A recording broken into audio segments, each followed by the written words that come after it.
Hi, everybody. This is Victor from Unspoken Learning, and welcome to another session. Today, we're going to talk a little bit about the history of the Spanish language. This is part of a series that I've been doing. This is part five, and we're going to be taking a little bit more in concern about how the expansion of Spanish was, but in early stages, not going through the whole thing until they came to America and expanded Spanish through the whole South America and Central South America, Mexico, which is part of North America. None of that, not yet. That is for the next episodes of this series. But right now, we're just going to focus on that of the history of the Spanish language and the beginnings of their expansion. But because before that, allow me to remind you that in Spoken Learning, we provide private Spanish lessons for children and adults. Even if you don't know any Spanish at all, but also if you already have some skills and you want to take them to the next level, we have especially tailored classes. We follow a syllabus, and we have a special material that we have created, and well, all of us are native Spanish speakers, so you can count on us to help you through this journey with the Spanish language. And with that, allow me to start with this topic that I have been telling you: Historia del Español, capítulo 5. So this is the one. Okay, muy bien. Vamos a empezar. Historia del español, del idioma español, capítulo 5. During the 11th and 13th centuries, there was a lot of migratory movements, when people comes from one country to another.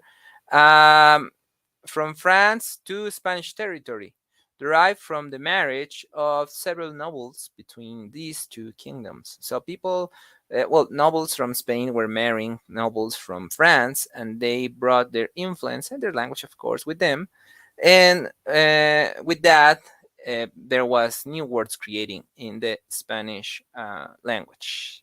¿Qué palabras son esas? Bueno, los galicismos. We call them like that, los galicismos. De esta época se derivan los términos llamados galicismos como salvaje, salvaje que viene de savage en francés, peaje, ligero, galán, damisela, corcel, coraje, arpa, galope, entre otros.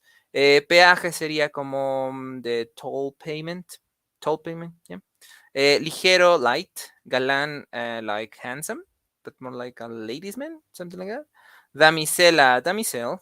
Corcel, corcel. Coraje, courage. Arpa, harp. Galope, to gallop, among others. We also have some others over here. Debut, estreno en español, marrón, castaño or brown. Kermés, verbena o feria. Elite, selección, selection. Refaccionar, restaurar, to repair.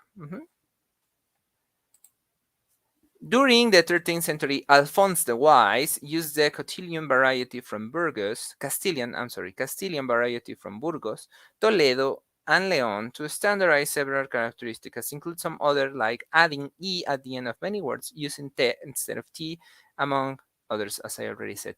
These allowed the language to be more, if you want to say it, standardized, but also like kind of professional, to be able to be replicated without falling into mistakes, like not being, it allowed Spanish to not be a regional language anymore, and to have like a more important and bigger area of influence, and that gained like a big importance for the language in general. So this is thank you to Alphonse the Wise. This helped the language to be more fluent, dynamic, poetical, and easier to pronounce, since there was more vowels, as well as the changes that allowed many disciplines to grow and acquire more respect and recognition. Arts, history, science in general started to be more professional and respected because they had different ways to sound and be pronounced now. At the beginning of the 15th century, the language started to spread and dominate other regional languages, even above Portuguese and Catalan.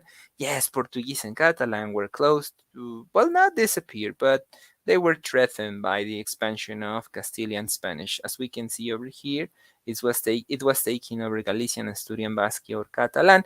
But with time, these three languages as well, like, got together and hold over Spanish, so that they did not disappear. Actually, these four languages still exist: Basque, Galician, Asturian, and Catalan.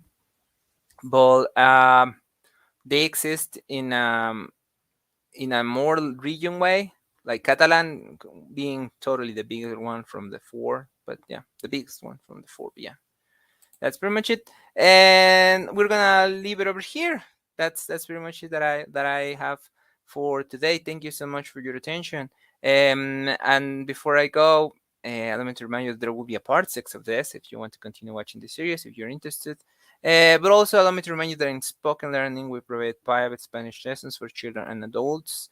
You can start 5 years old with these lessons. We're prepared. We're professional teachers, Spanish, native Spanish speakers, and we are here to help you to understand and learn Spanish the best possible way.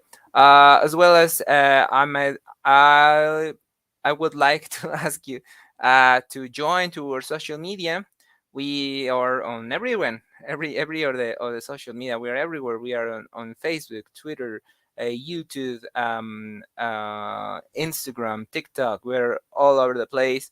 We have all the social media, and we are uploading daily content to all of them. So if you want to follow us on our social media, that will be greatly appreciated. Thank you so much for your attention, and I will see you on the next of these episodes.